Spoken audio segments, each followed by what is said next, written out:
Қазбектің 3 сұраққа жауабы.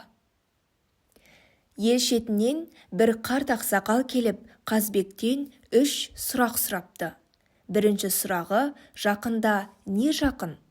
Қазбектің жауабы: тату болса, ағайын жақын. Ақылшы болса, ағаң жақын. Бауырмал болса, інің жақын. Инабатты болса, келінің жақын.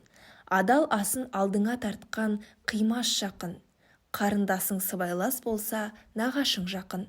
Адал болса, досың жақын. Еркелеткен немерең жақын. Өз ұрпағың шөберең жақын. Жас кезіңнен жан серігің, бәрінен де әйелің жақын депті. Екінші сұрағы: қымбатта не қымбат? Екінші сұрағының жауабы: алтын ұяң, отауың қымбат.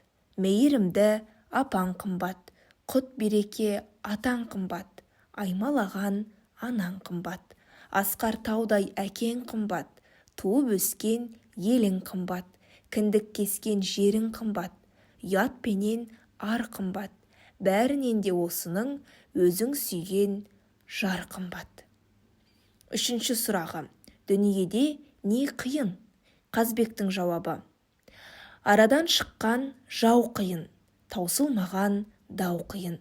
Шанышқылаған сөз қиын. Дәл осындай жағдайда пана болмас өз ойың. Жазылмаса дерт қиын. Іске аспаған серт қиын. Ақылыңнан адасып, өзің түскен өрт қиын. Тентек болса ол қиын. Не істеріңді білмей, ашиды-ау сонда бас миың.